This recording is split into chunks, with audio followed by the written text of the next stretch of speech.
Salut les amis, je m'appelle Bilal. Et moi Zeynep. Chers amis, moi et Zeynep allons vous parler de la plus belle et la plus chère personne qui soit, notre prophète Mohammed bien-aimé. C'est le seul prophète qui a été envoyé par Dieu à toute l'humanité. On l'aime avec une rare intensité, et il est un excellent exemple à suivre. Il était un enfant lui aussi, mais différent de ceux avec qui il jouait. Il était un enfant juste et loyal que tout le monde aimait et appréciait. Maintenant, on va parler de sa jeunesse et de quelques souvenirs rattachés à son enfance bénie.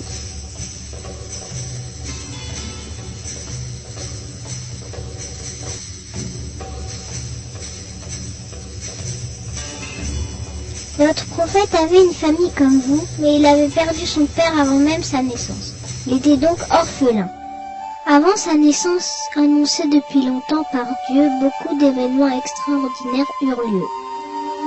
Alors, parlons ensemble de ce qui s'est passé quand notre prophète vint au monde. Chers amis, l'arrivée au monde de notre prophète avait été annoncée par le prophète Jésus et le prophète Moïse, qui vivaient bien avant le prophète Mohammed. Les livres des Juifs et des chrétiens attestaient de la mission prophétique de Mohammed.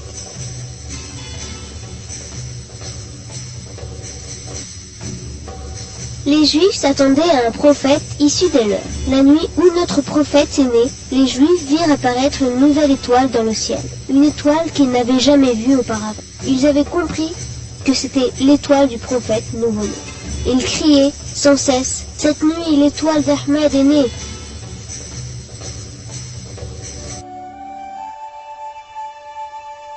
Un groupe de Juifs vint voir la tribu des Qurayshites et leur demandèrent « Y a-t-il un enfant qui est né cette nuit dans notre tribu ?» Ils répondirent « On ne sait pas ».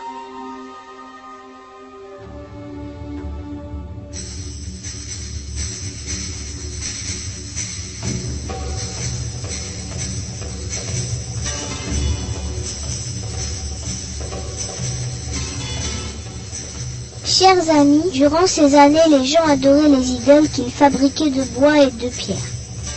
La Kaaba, qui avait été fondée par le prophète Ibrahim pour devenir la maison d'Allah sur terre, était pleine d'idoles à l'intérieur. Il y en avait 360.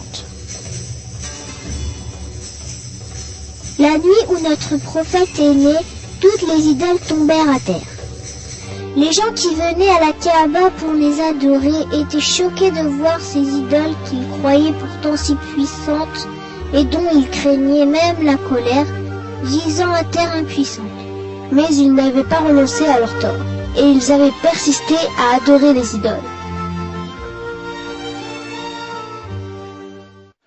Les humains ont aussi adoré la lune, le soleil, le feu et d'autres choses qu'ils craignaient, Bilal.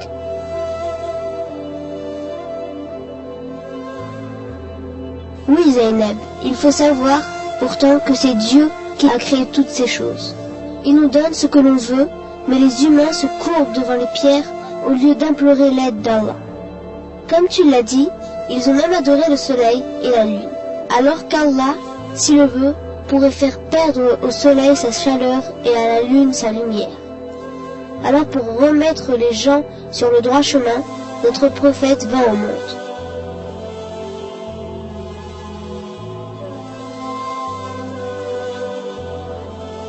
Le lundi 20 avril 571, correspondant au lundi 12 du mois hégirien de Rabi al-Awwal, sa mère, Amina, attendait l'éclosion de sa fleur, tandis que les anges lui souriaient. Tous les humains attendaient le prophète.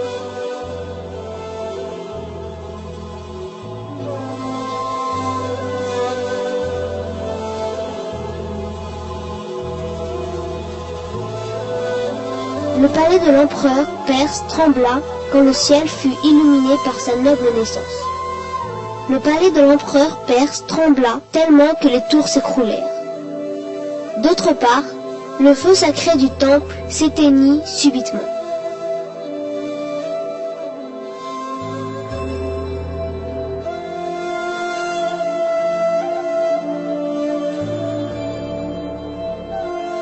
Le sauveur de l'humanité était venu montrer la vérité. Sa mère le prénomma Mohammed, à la suite d'un rêve qu'elle avait eu avant sa naissance. Prénom qui veut dire loué sur la terre et au ciel. un messager qui aime beaucoup les gens et qui est aimé d'eux.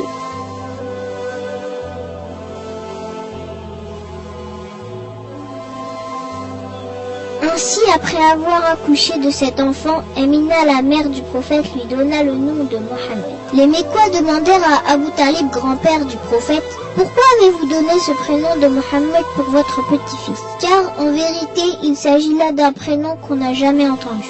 Oui, vous avez raison. Mohammed veut dire « loué sur terre et au ciel ». Ainsi, les gens le loueront sur terre et les anges dans le ciel, répondit-il.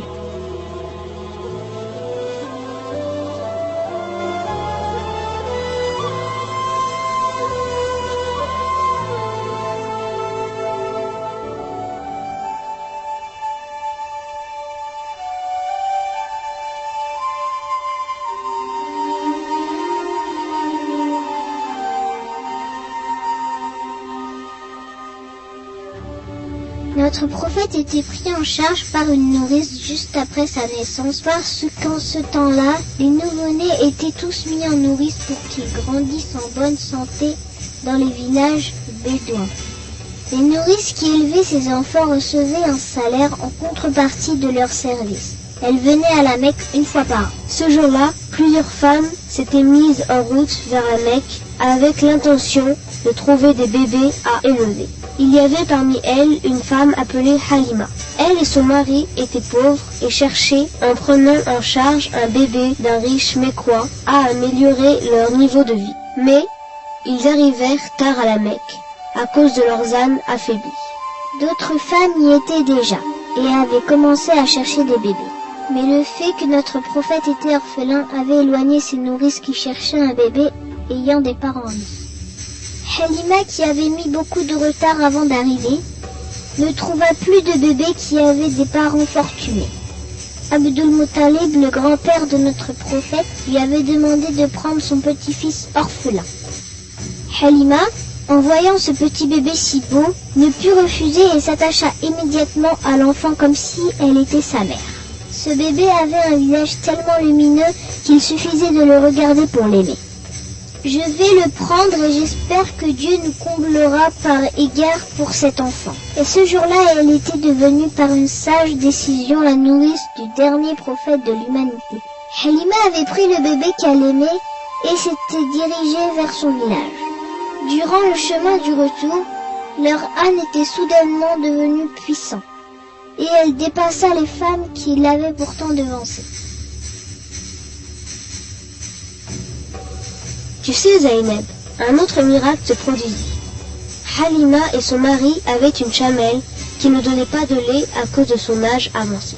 Quand la nuit tomba, cette chamelle eut de nouveau du lait et plus en abondance. Quand Halima et son mari virent tous ces changements, et notamment leur pauvreté se changer en richesse,